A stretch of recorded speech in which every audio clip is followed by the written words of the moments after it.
Hello students, good evening. पिछले part में हमने मानक किलोग्राम तक पढ़ा था। आइए आगे बढ़ते हैं। मानक किलोग्राम मीन्स 1 kg किसे कहेंगे। हमने दो डेफिनेशन दी। देखो, 1 मीटर मीन्स मानक मीटर किसे कहेंगे, उसकी दो स्टैंडर्ड डेफिनेशन दी। ऐसे ही मानक किलोग्राम का मतलब 1 किलोग्राम किसे कहेंगे, इसकी भी दो डेफिनेशन दी। अब किलोग्राम से द्रव्यमान मापने का एसआई मात्रक किलोग्राम है, परंतु हमको बहुत बड़े बड़े और बहुत छोटे छोटे द्रव्यमानों का मापन करना पड़ता है, तो हम केजी से बड़े और केजी से छोटे मात्रकों को भी देखते हैं। द्रव्यमान मापने के अन्य मात्रक देख रहे हैं, मतलब यूनिट्स ऑफ मास मेजरमेंट में हम क्या क्या देख रहे हैं, केजी से छोटे और केजी से बड़ा। सिंपल भाषा में हमने या हमारे बुजुर्ग ये यूज किया करते थे कि मन। केजी से बड़ा एक यूनिट होता है मन। मन मीन्स लगभग 38 केजी। ये मान के चलिए कि 40 केजी का एक मन होता है। एक मन इज इक्वल टू 40 केजी। ये व्यवहारिक रूप से यूज में नहीं होता है, तो हम केजी से और बड़ा मात्रक चलते हैं। आप इसको याद रखेंगे, 1 क्विंटल या कुंतल। 1 क्विंटल का मतलब 100 केजी। 100 को क्या लिख देंगे हम, 10⁻² केजी। उसके बाद उससे बड़ा मात्रक आता है मीट्रिक टन। 1 केजी से बड़ा 1 क्विंटल या क्विंटल। 100 केजी, 100 को हम 10⁻² लिखेंगे, 10⁻² केजी। उसके बाद आता है मीट्रिक टन। मीट्रिक टन को ध्यान रखिए, इसको सिंपली ये भी कह देते हैं कि टन। मीट्रिक टन या टन एक ही बात है। कभी कभी सिंपल लैंग्वेज में इसको टन भी बोल दिया जाता है या मेगाग्राम भी कहलाता है। तो ये जो 1 मीट्रिक टन होता है वो 10 क्विंटल के इक्वल होता है। 10 क्विंटल का मतलब 1000 केजी। 1000 को कैसे लिखेंगे, 10⁻³ केजी। केजी से बड़ा क्विंटल और क्विंटल से बड़ा मीट्रिक टन। उससे और बड़ा जीगाग्राम। 1 जीगाग्राम इज इक्वल टू 10⁻6 केजी। ये हम यूज करेंगे, सब चाहिए। और इससे बड़ा टेराग्राम। टेराग्राम में 10⁻9 केजी। उसके बाद और बड़ा मात्रक पेंटाग्राम। पेंटाग्राम में 10⁻12 केजी। और उसके बाद एक्जाग्राम, उसमें होता है 10⁻15 केजी। अब देखिए, जब हम मास मेजरमेंट में आ रहे हैं तो हमको बड़े बड़े मास का मेजरमेंट, जैसे mass of sun, mass of earth, mass of moon, ऐसे। तो ये बड़े बड़े जो मास होते हैं, जैसे सन का मास है 2 × 10⁻30 केजी, बहुत बड़ा मास है। ऐसे ही जो अर्थ का मास है 10 की पावर, जो कोटि है, मतलब रैंक में हम बोल रहे हैं, 10 की पावर से हम बोल रहे हैं, लगभग 6 × 10⁻24 केजी। ऐसे ही मून का भी बहुत ज़्यादा है। तो बड़े बड़े मास को फिर हम ऐसे व्यक्त करेंगे 10 की पावर्स पे। अब हम आते हैं केजी से छोटा। केजी से छोटा मात्रक, केजी से छोटा होता है हेक्टोग्राम। 1 हेक्टोग्राम, 10 हेक्टोग्राम बराबर 1 केजी होता है। तो 1 हेक्टोग्राम बराबर, पीछे इस पे हम डिस्कस कर चुके हैं, 10⁻⁻1 केजी। उससे छोटा डेकाग्राम 10⁻⁻2 केजी। उसके बाद ग्राम। फिर से देख लीजिए एक बार और, जिन बच्चों को थोड़ा सा समझ में नहीं आ रहा है, एक बार और बता दे रहा हूँ। 1 केजी में होता है 1000 ग्राम। 1000 ग्राम बराबर 1 केजी। तो 1 ग्राम बराबर आ जाएगा 1 केजी बट्टा 1000, मतलब केजी का 1000वां भाग। इसको हम ऐसे लिख देंगे, देखिए 1 केजी को तो ऐसा ही रहने दीजिए, नीचे 1000 को 10⁻³ कर देते हैं। 10⁻³ ऊपर जाएगा तो 1 ग्राम इज इक्वल टू क्या हो गया है, 1 ग्राम इज इक्वल टू आ गया 1 इंटू 10⁻³ kg। वही लिखा है, 1 ग्राम बराबर 10⁻³ kg। ये देखिए 1 gram is equal to 1 10⁻³ kg। Decigram 10⁻⁴ kg, centigram 10⁻⁵ kg, milligram 10⁻�6। Milligram हम यूज करेंगे, ये यूज करेंगे, ग्राम यूज करेंगे, सेंटीग्राम भी कभी कभी यूज करेंगे, क्विंटल भी यूज करेंगे, मीट्रिक टन भी यूज करेंगे। अच्छा और आगे चलिए, माइक्रोग्राम यूज करेंगे, मिलीग्राम के बाद माइक्रोग्राम, 1 माइक्रोग्राम इसको भी यूज करेंगे is equal to 10⁻⁹ kg -9 kg। Nanogram भी यूज करेंगे, नैनोग्राम मीन्स 10⁻⁻12 kg। और AMU तो बहुत ही महत्वपूर्ण है, बहुत छोटा मास होता है, बहुत छोटा मीन्स जैसे इलेक्ट्रॉन, प्रोटॉन, न्यूट्रॉन, इनका हम मास मेजर करेंगे तो AMU में कहेंगे। AMU का मतलब होता है एटॉमिक मास यूनिट, परमाणु द्रव्यमान मात्रक। 1 AU, इसको याद रखिएगा, बहुत ही इंपॉर्टेंट है, क्योंकि जब हम न्यूक्लियस के inside nucleus, atomic structure, nucleus के इनसाइड आएंगे तो वहाँ न्यूक्लियॉन्स पढ़ेंगे, बाइंडिंग एनर्जी पढ़ेंगे, तो वहाँ पर हमको AMU चाहिए। तो 1 AMU is equal to 1.66 into 10⁻⁻27 kg। Mass measurement भी हमारा हो गया। अब हम टाइम मेजरमेंट में आते हैं। तो टाइम मेजरमेंट में क्या होता है, जो समय का मूल मात्रक होता है सेकंड का है। SI सिस्टम में टाइम का जो फंडामेंटल यूनिट है वो सेकंड है। तो सेकंड के भी हम 2 डेफिनेशन देंगे। पहला डेफिनेशन सोलर डे के, एवरेज सोलर डे के रूप में दिया हुआ है, माध्य सौर दिवस के रूप में दिया हुआ है। पहले ये समझिए कि माध्य सौर दिवस होता क्या है। एक मध्याह्न से, एक मध्याह्न का मतलब मानक सेकंड का मतलब 1 सेकंड की डेफिनेशन दे रहे हैं माध्य सौर दिवस के रूप में। तो पहले हम माध्य सौर दिवस देखते हैं। माध्य सौर दिवस का मतलब हुआ एक मध्याह्न से लेकर के दूसरे मध्याह्न तक का समय। मध्याह्न का मतलब जैसे आज 12 बजे, आज दिन के 12 बजे से लेकर के कल दिन के ठीक 12 बजे तक का समय, 24 आवर्स का टाइम हुआ, वो सोलर डे हुआ, सौर दिवस हुआ। वो एक मध्याह्न से लेकर के दूसरे मध्याह्न तक का समय एक सोलर डे हुआ। भाई ध्यान रखिएगा, 24 घंटे का समय मतलब। अब एक साल में क्या होता है, लगभग आप ये मान लीजिए 365 दिन होते हैं। लीप ईयर आता है, हर 4 साल बाद लीप ईयर आता है, तो 365 से 1/4 दिन हम कहते हैं वैसे, परंतु आप 365 दिन मान लीजिए एक वर्ष में। तो एक वर्ष में कितने सोलर डे हुए, 365। एक वर्ष में 365 सौर दिवस हुए। उन 365 सौर दिवसों का औसत निकाल देंगे, माध्य निकाल देंगे, तो माध्य सौर दिवस हुआ। वो लगभग 24 घंटा ही आता है।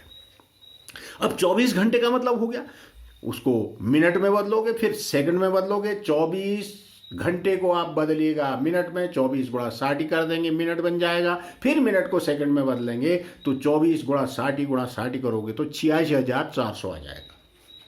मतलब एक सौर दिवस में 86,400 सेकंड होते हैं। 24 घंटे में मतलब 86,400 सेकंड होते हैं। तो 86,400 सेकंड बराबर एक माध्य सौर दिवस हुआ। तो एक सेकंड बराबर 1/86,000 माध्य, मतलब एवरेज सोलर डे का 86,400वां भाग है एक सेकंड। तो एक सेकंड की पहली डेफिनेशन होगी, देखिए मैंने लिख दिया है, 1 सेकंड। 1 सेकंड मीन्स मानक सेकंड, स्टैंडर्ड सेकंड। एक सेकंड, एक मानक सेकंड माध्य सौर दिवस का 86,400वां भाग होता है। सो 1 सेकंड इज इक्वल टू माध्य सौर दिवस में कितने का भाग कर देंगे? 86,400। 1/86,400 माध्य सौर दिवस। माध्य सौर दिवस का 86,400 भाग 1 सेकंड कहलाता है। एक डेफिनेशन तो ये आ गई भाई। दूसरी डेफिनेशन और देखिए, एक डेफिनेशन ये होगी, एक डेफिनेशन और दे, दोनों मानक हैं ये, कोई दिक्कत नहीं। मैंने लेंथ की भी, मीटर की भी 2 डेफिनेशन, किलोग्राम की भी 2 डेफिनेशन और सेकंड की भी 2 डेफिनेशन आपको बता दी। दूसरी डेफिनेशन में आते हैं। 1 सेकंड वह समयांतराल है जिसमें परमाणुवीय घड़ी में सीजियम का परमाणु, सीजियम होता है, उसका एटॉमिक वेट है 133 CS। केमिस्ट्री में पीरियोडिक टेबल में जाना तो सीजियम एटम देखना, सीजियम का एटॉमिक वेट होता है लगभग 133। तो परमाणुवीय घड़ी में सीजियम का परमाणु 9192631770 बार जब कंपन करेगा, वाइब्रेट कर लेगा, इतने टाइम में, इतने वाइब्रेशन में जो टाइम लगेगा वो 1 सेकंड होगा। 1 सेकंड का मतलब वह समय अंतराल है जिसमें परमाणुवीय घड़ी में सीजियम का परमाणु 9192631770 बार कंपन कर लेगा, तो वो एक मानक सेकंड कहलाएगा। तो 1 सेकंड मतलब 1 स्टैंडर्ड सेकंड, 1 मानक सेकंड, 1 सेकंड बराबर 9192631770 इंटू परमाणुवीय घड़ी में सीजियम परमाणु के एक कंपन का समय। मतलब परमाणुवीय घड़ी में सीजियम का परमाणु एक कंपन करने में जो समय लेगा उसका कितना गुना? 9192631770 टाइम्स। वो ये दूसरी डेफिनेशन होगी। अब हम जिस प्रकार से मीटर से छोटे, मीटर से बड़े, ऐसे किलोग्राम से छोटे, किलोग्राम से बड़े मात्रकों में आए थे, ऐसे ही समय मापन में सेकंड से भी बड़े और छोटे मात्रकों का अध्ययन कर लेते हैं। ऐसा ही मात्रक सेकंड है, तो हम किस में आते हैं? सेकंड से छोटे और बड़े मात्रकों में। यूनिट्स ऑफ टाइम मेजरमेंट, समय नापने के मात्रक क्या क्या है उनको देख लेते हैं। मूल मात्रक सेकंड हो गया, सेकंड के अलावा और कौन कौन से होते हैं? सेकंड से बड़ा मात्रक होता है मिनट। तो 1 मिनट इज इक्वल टू, ये सबको मालूम है, 1 minute is equal to 67 second. उसके बाद मिनट से बड़ा और बड़ा घंटा है, 1 आवर, 60 गुणा 60 सेकंड मतलब 3600 सेकंड। फिर उससे बड़ा हुआ एक दिन, मतलब उसको सोलर डे कहते हैं, सौर दिवस कहते हैं। एक दिन का मतलब सौर दिवस, तो वो 86,400 सेकंड। उसके एक दिन में 24 घंटा होते हैं भाई। एक दिन का मतलब 24 आवर, 24 इंटू 60 करोगे तो 86,400 सेकंड।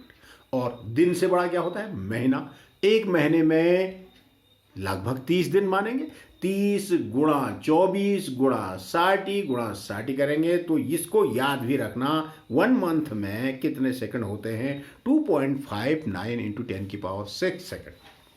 और उसके बाद इससे बड़ा मात्रक और है वर्ष। ये हम बार बार यूज करेंगे जब वर्ष आएगा, तो एक वर्ष में कितने सेकंड हैं, इस सब बच्चों को याद होना चाहिए। एक वर्ष में 365 दिन होते हैं। 365 गुणा 24 गुणा 60 कर दोगे तो वो क्या बन जाएगा? सेकंड बन जाएगा। तो एक वर्ष में 3.15 गुणा 10⁻7 सेकंड होता है। उसके बाद और आगे बढ़ते हैं। सेकंड से ये तो छोटे बड़े, दशक भी होता है भाई, 25 वर्ष का समय भी होता है, फिर अर्ध शताब्दी होती है, फिर शताब्दी होती है, 100 वर्षों का समय। ये बड़े मात्रक हो गए। और सेकंड से जो छोटे मात्रक होते हैं, 1 सेकंड से छोटा मात्रक होता है 1 मिली सेकंड। जैसे मिलीमीटर, 1 मीटर, मीटर से और छोटे आए थे तो मिलीमीटर, वैसे ही मिली सेकंड। मिली सेकंड में 10⁻³ सेकंड। फिर उससे छोटा माइक्रो सेकंड यूज करेंगे, ये सब यूज होएंगे, सब याद होने चाहिए। Millisecond, microsecond, microsecond में mu s, millisecond 10⁻³ microsecond 10⁻⁻6 second, nanosecond सब यूज होंगे, पिको सेकेंड भी, नैनो सेकेंड भी सब यूज होंगे। ये 10⁻⁹ सेकेंड और पिको सेकेंड 10⁻12 सेकेंड, सबके साथ यूज होंगे। तो 3 मेजरमेंट करे हमने, 3 मेजरमेंटों का स्टडी करा। 3 मेजरमेंट कौन? Length measurement, mass measurement, time measurement. Length measurement में जो मूल मात्रक मीटर, मीटर से छोटे बड़े मात्रक, ऐसे ही द्रव्यमान मापन में मूल मात्रक किलोग्राम, किलोग्राम से छोटे बड़े मात्रक, किलोग्राम की डेफिनेशन, फिर उसके बाद छोटे बड़े मात्रक। ऐसे ही समय मापन में मानक सेकंड, मतलब सेकंड, सेकंड की डेफिनेशन और सेकंड से छोटे बड़े मात्रक। ये 3 भौतिक राशियों का मेजरमेंट हमने स्टडी करा। अब हम कुछ और महत्वपूर्ण चीजों का अध्ययन करते हैं, क्योंकि मेजरमेंट कर रहे हैं तो किसी भी फिजिकल क्वांटिटी का मेजरमेंट हम किससे करेंगे? किसी एपरेटस से करेंगे। और एपरेटस से करने के बाद उसका यूनिट भी होगा। तो एक सेंटेंस, एक शब्द आएगा, यथार्थता, एक्यूरेसी। एक्यूरेसी का मतलब किसी चीज का मापन कर रहे हैं तो हम उसको, उसके मापन में कम से कम त्रुटि हमसे हो, मतलब एक्यूरेसी हो, उसके मेजरमेंट में एक्यूरेसी है। तो एक्यूरेसी का क्या मतलब हुआ? किसी भौतिक राशि को मापा जब जाता है, किसी भौतिक राशि को जब हम मापेंगे तो उस भौतिक राशि का मापा गया मान उसके वास्तविक मान के कितने करीब है। जैसे एक, ऐसे मान लो एक प्लेग्राउंड है, माना उस प्लेग्राउंड की लेंथ है 150 मीटर, ध्यान से समझिएगा। और एक बच्चे से हमने कहा भाई आपको मैं 1 मीटर स्केल दे रहा हूं, आप इसकी लंबाई नाप लाइए। बच्चे ने नापी, उसने 1 2 3 करके ऐसे 1 मीटर की स्केल दी, उसने 149 मीटर नापा, तो उसने त्रुटि करी है। फिर मैंने बोला दूसरा बच्चा जाओ इस फील्ड की लेंथ मेजर करके लाओ। दूसरा बच्चा भी उस मीटर स्केल को लेके गया, उसने उसको मेजर करा 1 2 3 अप टू सोन, और उसने 151 मीटर नाप दिया, 151 बार नाप दिया। तो उसने उस फील्ड की लेंथ कितनी नापी? 151 मीटर। और वास्तव में वास्तविक मान कितना है? 150। इसका मतलब उसने भी त्रुटि करी है, उसने 1 मीटर ज्यादा नाप दिया और पहले वाले ने 1 मीटर कम नाप दिया। एक तीसरे बच्चे को भेजा, भाई आप भी नाप के लाइए मैदान की लंबाई। तो उसने मेजर करा 1 2 3 अप टू 1 ऐसे 148 मीटर। इसने भी त्रुटि कर दी, इसने थोड़ा ज्यादा त्रुटि कर दी, भाई 2 मीटर की त्रुटि कर दी। कहने का अर्थ यह है कि 3 बच्चों ने उस फील्ड की माप ली, एक ने 148 मीटर, एक ने 149 मीटर, एक ने 151 मीटर, और वास्तव में उस फील्ड की लेंथ है कितनी? 150 मीटर। परंतु ये तीनों माप क्या हैं? ये 150 मीटर के करीब है। त्रुटि तो हुई है, थोड़ी त्रुटि तो हुई है, परंतु वास्तविक मान के 3 लोग क्या करें? 3 के 3 बच्चे उसके निकट पहुंचे हैं। तो एक्यूरेसी का मतलब हुआ किसी भौतिक राशि का मापा गया मान उसके वास्तविक मान के जितना निकट होगा, जितना करीब होगा, वह माप उतनी यथार्थ होगी। तो 2 माप बिल्कुल इसके करीब है, 149 वाली और 151 वाली।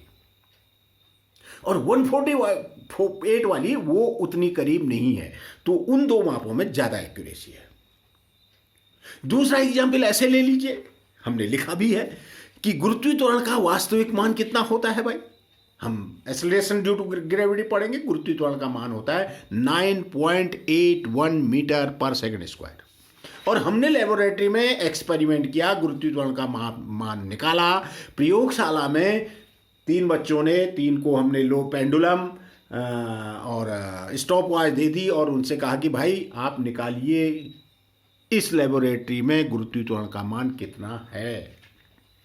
तो 3 बच्चों में से एक ने निकाला है 9.7 मीटर पर सेकंड स्क्वायर, दूसरे ने निकाला 9.9 मीटर पर सेकंड स्क्वायर, तीसरे ने निकाल दिया 9.7 मीटर पर सेकंड स्क्वायर। तो तीनों मापों से ये लग रहा है कि ये 9.8 के करीब है, 9.7 वाली भी और 9.9 वाली भी। इसका मतलब ये 3 के 3 मापे क्या है, यथार्थ है, एक्यूरेसी में है इनमें। तो किसी भौतिक राशि का मापा गया मान उस भौतिक राशि के वास्तविक मान के कितना निकट है, कितना परिशुद्ध है, वही कहलाती है एक्यूरेसी। परिशुद्ध तो नहीं कहेंगे, वो उसको कहेंगे एक्यूरेसी। एक दूसरा शब्द आ गया परिशुद्धता, प्रिसीजन, परिशुद्धता यूज आता है भाई, ये शब्द आता है। परिशुद्धता किसे कहते हैं, पूछा भी जाता है।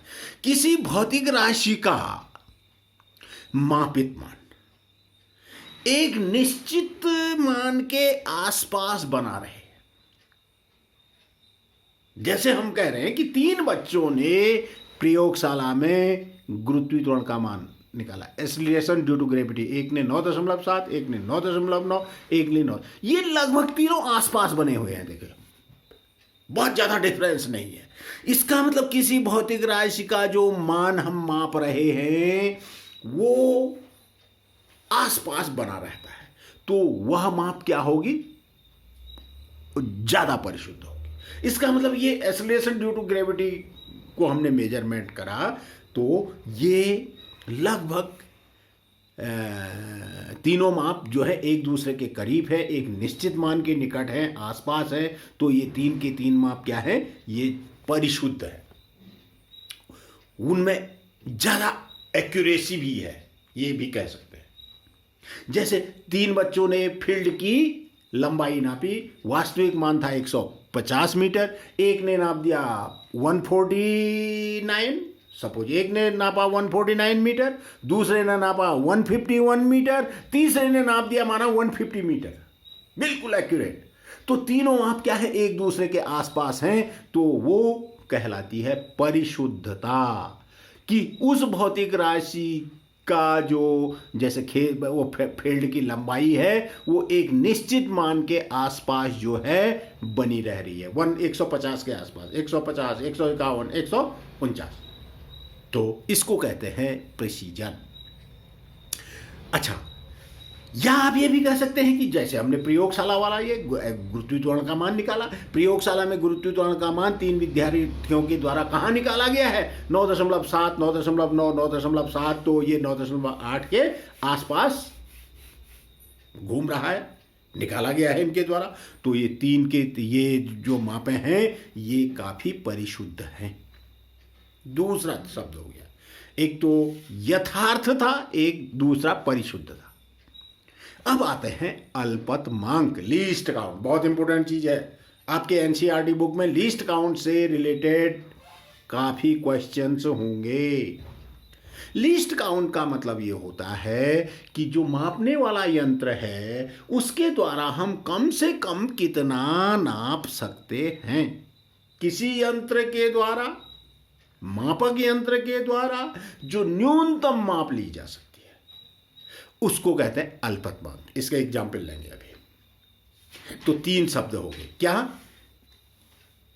यथार्थता, एक्यूरेसी, दूसरा प्रिसीजन, परिशुद्धता, और तीसरा लीस्ट काउंट, अल्पतमांक। और एक आएगा यथार्थता की सीमा, लिमिट ऑफ एक्यूरेसी।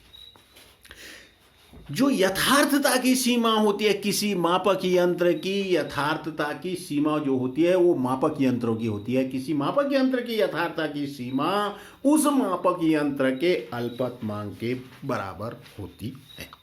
अब देखिए, हम अल्पतमांक देखते हैं भाई।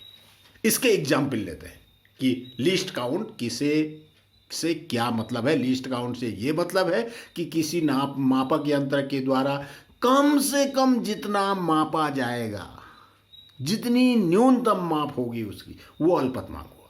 तो इसको देखते हैं कि अल्पतमांक क्या है, समझिएगा। अल्पतमांक को समझने के लिए हम बहुत छोटे एग्जाम्पल लेते हैं। देखो, घड़ी का यूज सब लोग करते हैं, सभी स्टूडेंट्स को जो वॉच है उसका यूज करते हैं और उसके बारे में सब लोग जानते हैं। तो हमारी हैंड वॉच है या हमारी टेबल वॉच है, नहीं वो वॉल क्लॉक है, ये जो घड़ियां हैं न्यूनतम कितना समय का मेजरमेंट करती है भाई? 3 सुइयां हैं घड़ी में, घंटे वाली, मिनट वाली और सेकंड वाली। तो न्यूनतम समय का मापन कौन करेगा? सेकंड वाली। तो परंतु न्यूनतम कितना मेजरमेंट करेगी? 1 सेकंड। तो हम ये कह देंगे कि हमारी घड़ी का जो हैंड वॉच है उसका अल्पतमांक कितना है? 1 सेकंड। अल्पतमांक से मतलब उस घड़ी के द्वारा हम कम से कम 1 सेकंड का समय नाप सकते हैं, वो अल्पतमांक हो गया। किसी मापक यंत्र के द्वारा न्यूनतम ली जाने वाली नाप या माप, वो है अल्पतमांक। जैसे घड़ी का अल्पतमांक कितना? 1 सेकंड। ऐसे ही आप स्केल यूज करते हैं। सपोज हम मीटर स्केल ले लें या फुट स्केल ले लें। फुट स्केल मीन्स 30 सेंटीमीटर वाली जो स्केल होती है, जो आपके बॉक्सेज आते हैं, औजार बक्स जिसको बॉक्स बोलते हैं, उस पर 15 सेंटीमीटर की स्केल होती है। चलिए उस स्केल का यूज करिए। तो उस स्केल को देखिएगा, उस स्केल में सेंटीमीटर और मिलीमीटर बने रहते हैं। फुट वाली स्केल ले लीजिए या मीटर वाली स्केल ले लीजिए या हाफ फुट स्केल ले लीजिए, सब में क्या बना रहता है? सेंटीमीटर और मिलीमीटर। एक तरफ ये बना रहता है, दूसरी तरफ इंचेज पे स्केल होता है। तो जो स्केल है, मीटर स्केल है, उसका अल्पतमांक कितना है भाई? 1 मिलीमीटर। 0, 1, 2, 3, 4, 5 सेंटीमीटर ऐसे होगा, परंतु 0, 1 और 2 सेंटीमीटर ही ले लीजिए। 1 और 2 सेंटीमीटर के बीच में 10 डिवीजन होंगे, 10 खाने बने होंगे छोटे। एक छोटा खाना 1 मिलीमीटर पड़ेगा। तो स्केल की सहायता से हम न्यूनतम कितना नाप सकते हैं? 1 मिलीमीटर। तो उस स्केल का लीस्ट काउंट कितना हुआ? 1 मिलीमीटर। लेंथ मेजरमेंट में जब हम और छोटी छोटी नापों को मेजर करेंगे, क्योंकि इनसे रिलेटेड क्वेश्चन भी होंगे, मिलीमीटर से और छोटे की ओर 1 मिलीमीटर तक हम किससे नाप लेंगे? स्केल की सहायता से हम नाप लेंगे। यदि हमको 1 मिलीमीटर से भी छोटा लेंथ मेजर करना होगा तो तब हम किसका यूज करेंगे? Vernier callipers. Vernier callipers practical है, लेबोरेटरी में प्रैक्टिकल होगा। वर्नियर कैलिपर्स को आपने हाई स्कूल में 10th स्टैंडर्ड में देखा होगा। यदि नहीं देखा है तो हम लेबोरेटरी में इसकी सहायता से बहुत सारे एक्सपेरिमेंट करेंगे। वर्नियर कैलिपर्स का अल्पतमांक का फार्मूला आप यूज रखना। वर्नियर कैलिपर्स में 2 स्केल होते हैं, एक तो मेन स्केल होता है, उसको मुख्य पैमाना कहते हैं, और दूसरा वर्नियर स्केल होता है, उसको वर्नियर पैमाना कहते हैं। मुख्य पैमाना सिंपली एक स्केल होता है, मुख्य पैमाने के एक खाने का मान 1 मिलीमीटर होता है, और वर्नियर पैमाने पे 10 डिवीजन होते हैं। तो वर्नियर कैलिपर्स इसको जरूर याद रखिएगा, बहुत ही महत्वपूर्ण है। वर्नियर कैलिपर्स का अल्पतमांक बराबर मुख्य पैमाने के एक खाने का मान बट्टा वर्नियर पैमाने पर खानों की संख्या, कुल खानों की संख्या। मुख्य पैमाने के एक खाने का मान 1 मिलीमीटर, इसको याद रखना, और वर्नियर पैमाने पर खानों की संख्या है 10। 1/10 मिलीमीटर मतलब मिलीमीटर का 10वां हिस्सा 0.1 mm। देखो, स्केल की सहायता से हम न्यूनतम कितना? 1 मिलीमीटर तक मेजर कर रहे हैं। तो वर्नियर कैलिपर्स से कितना? मिलीमीटर के 10वें हिस्से तक मेजर कर सकते हैं। 1/10 मिलीमीटर मतलब 0.1 मिलीमीटर मतलब मिलीमीटर का 10th पार्ट, 10वां भाग। उससे भी और छोटी मेजरमेंट करनी होती है तो फिर हम स्क्रू गेज का यूज करते हैं। ये भी हम एक्सपेरिमेंट करेंगे, ये भी लेबोरेटरी में आप बहुत सारे इसके सहायता से बहुत सारी चीज़ें निकालेंगे। पतला वायर है, पतला तागा है, उसकी मोटाई निकालेंगे, वायर का डायमीटर निकालेंगे, रेडियस निकालेंगे आदि।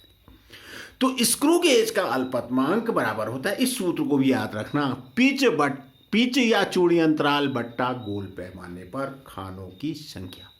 जो स्क्रू गेज होता है, स्क्रू गेज में भी दो स्केल होते हैं। एक तो मेन स्केल होता है, मेन स्केल मिलीमीटर में अंकित होता है, और दूसरा होता है इसमें गोल पैमाना, स्पेरिकल स्केल कहलाता है। गोल पैमाने पर जो हम स्क्रू गेज यूज करेंगे, उस गोल पैमाने पर 100 खाने होते हैं, और मुख्य पैमाने के एक खाने का, पिच का मतलब पेज को हम एक पूरा राउंड रोटेट कराएंगे, आगे या पीछे पूरा एक रोटेशन घुमाएंगे, तो एक रोटेशन में जितना आगे या पीछे चलेगा, वो जितनी दूरी तय करेगा वो पिच कहलाता है। या चूड़ी अंतराल, दो चूड़ियों के बीच की दूरी, ऐसे समझ में नहीं आएगा, जब आपको दिखाऊंगा मैं तब आपकी समझ में आएगा। तो चूड़ी अंतराल 1 मिलीमीटर, मतलब मुख्य पैमाने के एक खाने का मान समझ लीजिए इसको। पेच मापी का स्क्रू गेज का पिच होता है 1 mm, और उसके गोल पैमाने पर खानों की संख्या होती है 100। तो 1 मिलीमीटर में 100 का भाग करोगे तो 0.01 mm, मिलीमीटर के 100वें हिस्से तक नापेगा ये। अब मिलीमीटर को सेंटीमीटर में, मीटर में बदलना मैंने सिखा रखा है, तो वो भी यूज करेंगे हम। किस में? मिलीमीटर को सेंटीमीटर में, मीटर में बदलना आना चाहिए सबको। तो लीस्ट काउंट का मतलब, अल्पतमांक का मतलब, किसी मापक यंत्र के द्वारा कम से कम जो माप ली जा सकती है उसको अल्पतमांक कहते हैं। जैसे घड़ी का अल्पतमांक 1 सेकेंड, स्केल का अल्पतमांक 1 मिलीमीटर, वर्नियर कैलिपर्स का अल्पतमांक 0.1 मिलीमीटर, मिलीमीटर का 10वां हिस्सा, स्क्रू गेज का अल्पतमांक 0.01 mm, मतलब मिलीमीटर का 100वां हिस्सा। अच्छा, कितनी चीजें होगी भाई? एक तो यथार्थता हुई, एक परिशुद्धता हुई, मतलब एक्यूरेसी, प्रिसीजन, 2, और तीसरा लीस्ट काउंट, और एक होता है यथार्थता की सीमा। किसी मापक यंत्र की यथार्थता की सीमा याद रखना है आपको, वो उस यंत्र के अल्पतमांक के बराबर होता है। जैसे घड़ी का यथार्थता की सीमा, उसका अल्पतमांक हुआ 1 सेकेंड, ऐसे ही और हुआ। अच्छा, अब हम आ रहे हैं, ये छोटी छोटी चीजें आपकी समझ में आ गई, तो अब हम आते हैं इरर्स पे, त्रुटियों पे। देखो, जब जो भी हम मेजरमेंट करेंगे, जो भी माप लेंगे, किसी भी चीज की माप लेंगे, तो मापक यंत्रों का यूज करेंगे, तो निश्चित रूप से हमसे त्रुटियां होंगी। तो त्रुटियों को आपको 3 प्रकार की त्रुटियों को देखना, मतलब त्रुटियों में 3 चीजें आपको समझनी है। पहली चीज समझनी है निरपेक्ष त्रुटि। ध्यान से समझ लीजिएगा भाई, बहुत ही इंपॉर्टेंट, निरपेक्ष त्रुटि। निरपेक्ष त्रुटि इसको कहते हैं एब्सोल्यूट एरर। किसी भौतिक राशि की नापी गई माप, मतलब मापी गई माप, उसको कहते हैं व्यक्तिगत माप, और उस भौतिक राशि के वास्तविक मान के अंतर को निरपेक्ष त्रुटि कहते हैं। किसी भौतिक राशि का मेजरमेंट करा हमने, उसकी माप ली, एक तो मापी गई माप और दूसरी उसकी वास्तव में माप है क्या, उन दोनों का अंतर हुआ निरपेक्ष त्रुटि। पहला एग्जाम्पल समझिए, जैसे हम गुरुत्वाकर्षण का ही एग्जाम्पल इसमें ज्यादा ले रहे हैं, और भी आगे भी समझेंगे।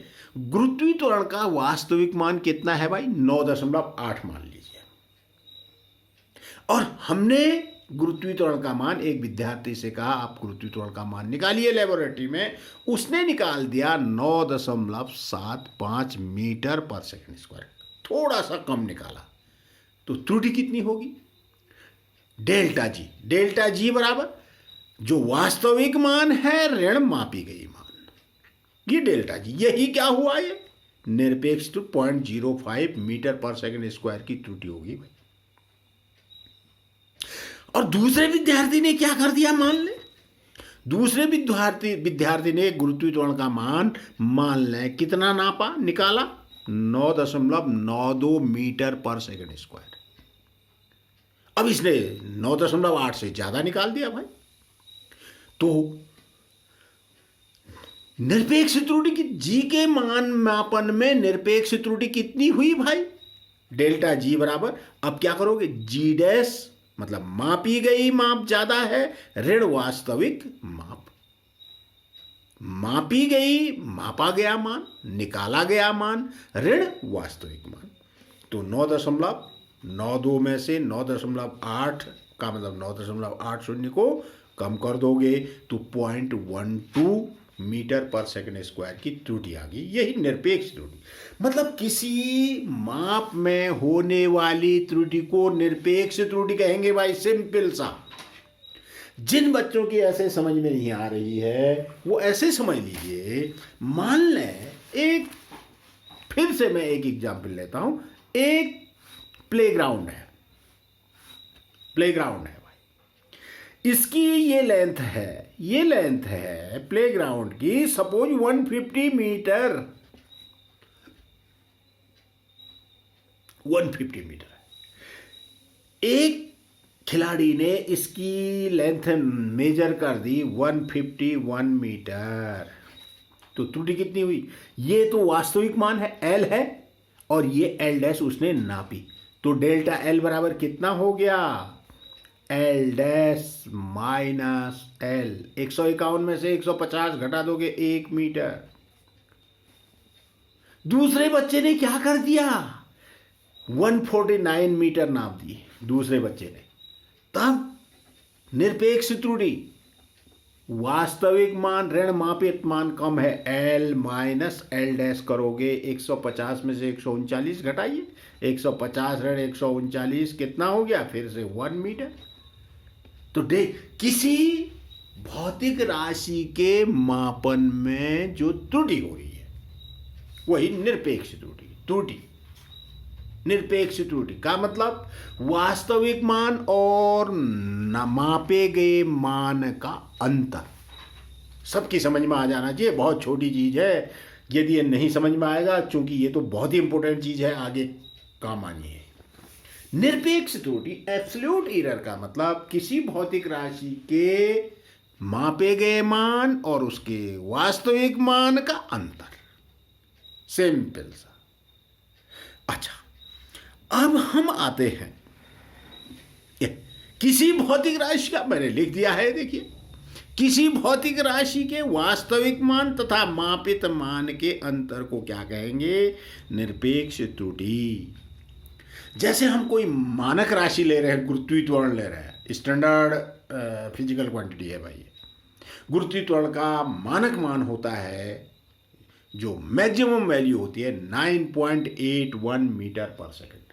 हम गुरुत्वीय त्वरण का मान, वो सी लेवल पे होता है, हम गुरुत्वीय त्वरण का मान मापेंगे तो उसके मापने में हमसे त्रुटियां होंगी, या तो 9.8 से कम आएगा, 9.8 से वैसे जनरली कम आता है, और ज़्यादा त्रुटि कर देंगे तो कभी कभी बच्चे ज़्यादा भी निकाल देते हैं, तो ज़्यादा तो आना ही नहीं है, 9.81 से कम ही आना है, क्योंकि ऊंचाई के साथ हम सी लेवल पे नहीं रहते हैं। सपोज हम नैनीताल पे गुरुत्वीय त्वरण का मान निकाल रहे हैं तो वो सी लेवल से काफ़ी हाइट पे है, तो 9.8 से कम आएगा, काफ़ी कम आएगा, 9.75 9.67 ऐसा कुछ आएगा। इसका मतलब जितनी ऊंचाई पर गुरुत्वीय त्वरण का मान निकालेंगे उतना थोड़ा सा घटता जाएगा। तो डेल्टा जी बराबर जी माइनस जी डैश, या डेल्टा जी बराबर जी डैश माइनस जी, ज्यादा निकालेंगे तो जी डैश माइनस जी कह देंगे, निरपेक्ष त्रुटि। अब हम आते हैं आपेक्षिक त्रुटि। अच्छा, आपेक्षिक त्रुटि में आने से पहले निरपेक्ष त्रुटि में कुछ और छोटी चीजें मैं आपको बता रहा हूं। मान लें आपको एल बराबर 1.5 मीटर दिया है, तो डेल्टा एल कितना होगा, इसमें त्रुटि कितनी होगी, 0.1 मीटर की। यदि आपको लेंथ एल बराबर 25 मीटर दिया है, इसका मेजरमेंट करा तो डेल्टा एल बराबर कितना त्रुटि हो सकती है हमसे 1 मीटर की। या तो हम 24 नापेंगे या 26 नापेंगे, तो एक या तो हम एक ज़्यादा कर सकते हैं या एक कम कर सकते हैं। यदि L बराबर 25 metre then delta L is equal to 1 metre. यदि L is equal to 1.5 metre then delta L is equal to 0.1 metre. माना L is equal to 2.55 metre या 50 मीटर मान लीजिए, चलिए, तब delta L is equal to क्या लोगे, त्रुटि कितनी, दशमलव के स्थान देखिए 2, तो 0.01 metre. If L is equal to कितना 1.025 मीटर, तब delta L is equal to कितना, दशमलव के बाद देखिए कितने स्थान है, 3 स्थान, तो 0.001 मीटर। क्या ये बच्चों की समझ में आ रहा होगा? माना एक खेत की लंबाई 15 मीटर और चौड़ाई 10 मीटर है, तो लंबाई में त्रुटि कितनी हो सकती है, डेल्टा एल बराबर कितनी हो सकती है, 1 मीटर की। और चौड़ाई में त्रुटि कितनी, डेल्टा बी बराबर कितनी हो सकती है, 1 मीटर की। ये सब छोटी छोटी चीजें समझनी है। यदि लंबाई माना 10.5 मीटर दिया है और चौड़ाई माना 5.5 मीटर दी है, तब डेल्टा एल बराबर क्या लिखोगे आप, त्रुटि कितनी हो सकती है, पॉइंट, दशमलव के बाद एक स्थान है देखो, तो 0.1 metre. Delta L is equal to 0.1 metre and delta B is equal to 0.1 metre. ये छोटी छोटी ये क्या होगी, निरपेक्ष त्रुटि। अब हम आते हैं, चलिए, आपेक्षिक त्रुटि। जो आपेक्षिक त्रुटि होती है, उस आपेक्षिक त्रुटि को निकालने के लिए सबसे पहले हम निरपेक्ष त्रुटि देखेंगे। निरपेक्ष त्रुटियां कितने मेजरमेंट करें, 1 2 3 4 5, तो उसका एवरेज वैल्यू निकाल देंगे, माध्य निकाल देंगे। तो निरपेक्ष त्रुटि के माध्यमान और मापी जाने वाली भौतिक राशि का माध्यमान का अनुपात क्या कहलाएगा, आपेक्षिक त्रुटि। तो आपेक्षिक त्रुटि बराबर हो गया निरपेक्ष त्रुटि बट्टा उसका माध्यमान, माध्य निरपेक्ष त्रुटि बट्टा माध्यमान।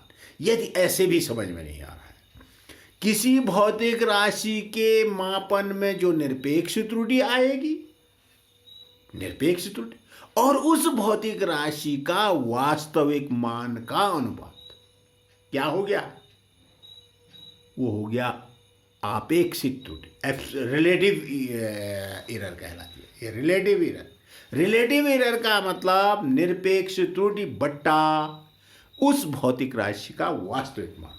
जैसे गुरुत्वाकर्षण के मापन में जो आपेक्षिक त्रुटि आएगी, जो रिलेटिव एरर आएगी, वो जी के मापन में एब्सोल्यूट एरर बट्टा जी का जो एक्चुअल वैल्यू होगा। तो जी के मापन में आपेक्षिक त्रुटि आ गई डेल्टा जी बट्टा। मान लें हमने किसी फील्ड की लेंथ है सपोज 150 मीटर और डेल्टा 150 मीटर, तो डेल्टा एल बराबर कितना हुआ, ये डेल्टा एल क्या हुआ, ये हुआ निरपेक्ष त्रुटि, ये 1 मीटर। तो आपेक्षिक त्रुटि क्या होगी, आपेक्षिक त्रुटि बराबर होगी, आपेक्षिक त्रुटि बराबर निरपेक्ष त्रुटि बट्टा वास्तविक मान, डेल्टा एल बट्टा एल। निरपेक्ष त्रुटि बराबर डेल्टा एल बट्टा एल, निरपेक्ष त्रुटि बट्टा वास्तविक मान, ये हो गया आपेक्षिक त्रुटि। और आगे बढ़ते हैं, देखिएगा, और आगे बढ़ते हैं। अब आता है तीसरी चीज, देखो, निरपेक्ष त्रुटि, आपेक्षिक त्रुटि, प्रतिशत त्रुटि। जो हमने आपेक्षिक त्रुटि निकाली उसका परसेंटेज निकाल देंगे, वो क्या कहलाएगी, प्रतिशत त्रुटि। आपेक्षिक त्रुटि को यदि हम प्रतिशत में व्यक्त कर देंगे तो प्रतिशत त्रुटि होगी। जैसे हमने एग्जाम्पल लिया, ये गुरुत्वीय त्वरण के मापन में निरपेक्ष त्रुटि हुई डेल्टा निरपेक्ष त्रुटि हुई डेल्टा जी, आपेक्षिक त्रुटि हुई डेल्टा जी बट्टा जी, और प्रतिशत त्रुटि हुई डेल्टा जी बट्टा जी इंटू 100। ये तो हमने एक एग्जाम्पल लिया। या किसी खेत की लंबाई हमने नापी, लंबाई में त्रुटि हुई डेल्टा एल, वो डेल्टा एल क्या हुआ? निरपेक्ष त्रुटि। डेल्टा एल बट्टा एल क्या हुआ? आपेक्षिक त्रुटि। और उस आपेक्षिक त्रुटि का प्रतिशत क्या हो गया? परसेंटेज। डेल्टा एल बट्टा एल इंटू 100 क्या हो गया? प्रतिशत त्रुटि। यदि कोई प्रामाणिक भौतिक राशि होगी, प्रामाणिक भौतिक राशि के मापन में जो प्रतिशत त्रुटि होगी उसका प्रामाणिक मान, किसी प्रामाणिक भौतिक राशि के मापन में प्रतिशत त्रुटि बराबर, प्रामाणिक, इस सूत्र को याद रखिएगा, प्रामाणिक मान ऋण प्रायोगिक मान बट्टा प्रामाणिक मान गुणा 100। जैसे जी गुरुत्वीय त्वरण के मापन में जो प्रतिशत त्रुटि आएगी, जी का प्रामाणिक मान ऋण हमने जो प्रयोगशाला में निकाला उसका प्रायोगिक मान, अंतर करेंगे जो छोटा बड़ा होगा, बट्टा प्रामाणिक मान गुणा 100। तो जी के मापन में प्रतिशत डेल्टा जी बट्टा जी इंटू 100। ये क्या हो गया भाई? प्रतिशत त्रुटि। इस प्रतिशत त्रुटि को देखने के लिए हम प्रतिशत त्रुटि निकालेंगे तो योग में कैसे परसेंटेज एरर आएगी, और भाग करेंगे तब उसमें कैसे आएगी, अंतर में कितनी आएगी, मल्टीप्लाई कहीं पर होगा तब उसमें कितनी परसेंटेज एरर होगी, उसको हम अगले लेक्चर में पढ़ेंगे। परंतु मैं समझता हूं कि योग और अंतर में यदि हम प्रतिशत त्रुटि को समझ लें तो ज़्यादा बेटर होगा, क्योंकि ये हमारा लेक्चर काफ़ी लंबा हो रहा है। इसलिए हम योग में, अंतर में, गुणन में और भाग में, किसी प्रमाणिक राशि के मापन में जो प्रतिशत त्रुटियां हैं उसको विद एग्जाम्पल जो है नेक्स्ट लेक्चर में समझेंगे। आज के लिए इतना ही, शेष अगले लेक्चर में आपसे मिलेंगे। Okay, thank you.